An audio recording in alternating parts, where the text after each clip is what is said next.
অভিমানী পারুলের শেষ চাল, পারুলের জালে কি ধরা দেবে রায়ানের লুকানো প্রেম? বিস্তারিত জানতে ভিডিওটি দেখতে থাকুন।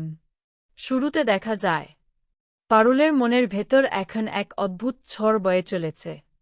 সে বুঝতে পারল, রায়ানের মনের গভীরে কে আছে তা শিরিন আগে থেকেই জানত, অথচ আসল মানুষটি হয়েও পারুল নিজে এতদিন অন্ধকারের মধ্যে ছিল। শিরিনের পরাজয় হলেও পারুলের মনের জ্বালা মিটল না। এরই মধ্যে তাদের ডিভোর্সের মামলা কোর্টে ওঠে।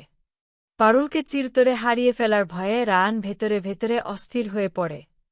ভালোবাসার টানে নাকি হারানোর ভয়ে ঠিক বুঝে ওঠার আগেই রায়ান এক পাগলামি করে বসে।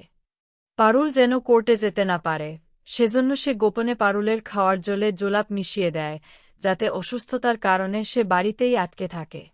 পরদিন সকালে পারুলের শরীর এতটাই খারাপ হয়ে পড়ে যে তার পক্ষে কোর্টে যাওয়া অসম্ভব হয়ে দাঁড়ায়। রায়ান যখন ভাবছে সে সফল হয়েছে, ঠিক তখনই হৃতিক বাবু একটি ভিডিও ফুটেজ পারুলকে দেখান। সেখানে পরিষ্কার দেখা যায় যে রায়ান নিজেই সেই কাণ্ডটি করেছে। প্রমাণ দেখে পারুল রাগে ও দুঃখে পাথর হয়ে যায়। তবে হৃতিক বাবু তাকে শান্ত করে বোঝান যে রায়ান কেবল ডিভোর্স আটকাতেই এই পথ বেছে নিয়েছে। পরিবারের বড়রা, যেমন পিসিমণি আর ঠাম্মিও রায়ানের পক্ষ নিয়ে বলেন, রায়ান আসলে মুখ ফুটে ভালোবাসার কথা বলতে পারে না বলেই এমন অবুঝের মতো আচরণ করছে। তার জেদ অনেকটা তার দাদুর মতো, যে হার মানতে জানে না। বড়দের কথা শুনে পারুলের মনের অভিমান এবার জেদে রূপান্তরিত হয়। সে মনে মনে ঠিক করে, রায়ান যদি তাকে ভালোই বাসে তবে কেন সেটা সবার সামনে স্বীকার করছে না? এই লুকোচুরির শেষ দেখার জন্য পারুল একটি চ্যালেঞ্জ নেয়। সে বাড়ির সবার সামনে দ্বিগলায় ঘোষণা দেয় যে রায়ানের এই ছেলেমানুষই সে আর মেনে নেবে না। আগামী ২৪ ঘণ্টার মধ্যে সে এমন কিছু করবে যাতে রায়ান নিজের মুখে তার ভালোবাসার কথা স্বীকার করতে বাধ্য হয়। শুরু হয় এক নতুন মনস্তাত্ত্বিক খেলা, যেখানে পারুলের লক্ষ্য হল রায়ানের মনের গোপন সিন্দুকটি খোলা। সবাইকে অবাক করে দিয়ে পারুল রায়ানের কাছে গিয়ে এক নতুন প্রস্তাব রাখে।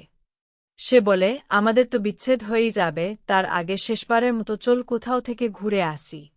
যে পারুল এতদিন রায়ানের ছায়া এড়িয়ে চলত, তার মুখে এমন কথা শুনে রায়ান ভীষণ অবাক হয়। পারুল নিজেই পরিকল্পনা করে বলে যে তারা আজ দুপুরে খেফ দ্য ২২-এ একসঙ্গে লাঞ্চ করবে। রায়ান কিছুটা সন্দিহান হলেও পারুলের এই সান্নিধ্য পাওয়ার সুযোগ হাতছাড়া করতে চায় না। সে কোনো তর্কে না গিয়ে দ্রুত তৈরি হতে চলে যায়, যদিও পারুলের মনের ভেতরে কি চলছে তা সে বুঝতে পারে না। বাইরে থেকে পারুলকে খুব শান্ত আর আত্মবিশ্বাসী মনে হলেও ভেতরে ভেতরে সে এক বিশাল ঝুঁকি নিচ্ছে। সে জানে এই শেষ চেষ্টা যদি ব্যর্থ হয় তবে তাদের সম্পর্ক চিরতরে শেষ হয়ে যাবে। ক্যাফেতে যাওয়ার এই পরিকল্পনা কেবল খাওয়ার জন্য নয়, বরং রায়ানের মুখ থেকে সত্যিটা বের করে আনার এক সূক্ষ্ম ফাঁদ।